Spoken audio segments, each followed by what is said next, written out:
Now, Rita Tinina is up next with an update from The Hague. A very good evening to you from The Hague on yet another chilly evening. Now, some members of parliament who were by yesterday struggling to get flights out of the Netherlands have finally managed to leave for Nairobi. The remaining MPs, who were part of a group of 23 who had accompanied Deputy President William Ruto during the opening of the trial against him at the ICC, are now set to leave tomorrow. But one man will not be leaving The Hague at all.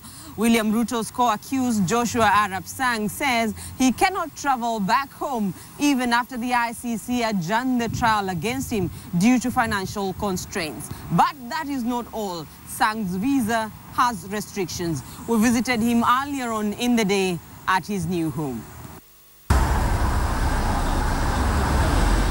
Along a not-so-busy street in The Hague, one Joshua Arap Sang has found a new home, at least for the next 18 days. At one corner of the flat, Sang tries to keep in touch with family and friends through the social networking site Facebook, the closest he will get to them for now. Even after the ICC adjourned the trial against him and his co-accused Deputy President William Ruto on Tuesday, Sang cannot leave The Hague. Kwenda na kurudi ni kumaanisha ndege, kwenda na kurudi ni pesa. Na pesa hizo mimi sina wakati huu. So itakuwa ni uketi hapa na unaona vile hali anga huku inanyesha, mara inyeshi, baridi, mara jua. A trip back home, he says, would have been perfect and not because of the weather. Mimi mpenda ng'ombe sana. Kwa sababu kuna ng'ombe wangu mmoja na ngojea azae, ningependa niwe nyumbani kiona akizaa. But for him, it is not just the finances that are keeping him in The Hague. His visa restricts him to staying within the vicinity of the International Criminal Court. Ingekuwa hata imeahirishwa hivi na hiyo visa ilikuwa inaniruhusu kutembea Holland yote, ingekuwa ni vema kwa sababu mimi mtu napenda ng'ombe sana.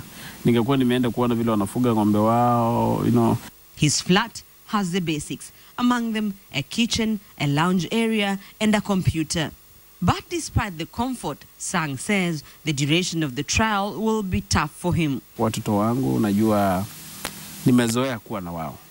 Kila jioni wakitoka shuleni, mimi nafanya homework pamoja na wao. Na imagine sasa hii mwezi huu wote hatutakuwa na wao. Sang is a father of 3 children, aged 9, 6, and 4. He says at their tender age, they now know of a place called the ICC. Niliwaambia tu kwamba kuna watu ambao walisema niliua watu, nilifanya mambo haya. Na wakastuka sana, akasema lakini daddy sio mtu ya kuua watu. Nikamwambia wamesema, na sasa nimeenda hiyo nchi inaitwa Holland kwenda kuangalia watu na kusikia kenye wanasema. In court on Tuesday, during opening statements by legal teams, Sang, in an unsworn statement, made an impassioned plea to the judges to drop the charges against him, saying the court has the wrong man. And here, there's somebody saying it on there. 4 days, according to them. The government just was so lenient to me. I was too short to be noticed by law. With 3 days before the trial resumes, with no money to fly back home and with a visa that restricts his movement, Sang is finding ways of keeping himself busy. Maandishi ama statement ya mashahidi. Kwa sababu mawakili wangu wamepewa, tumepewa, nitakuwa napitia. He says he can't wait for the day he will return to Kenya to be with his family and to have some ugali and mursik. Earlier on this evening, we got the clearest indication that the resumption of trial on Tuesday will go according to plan.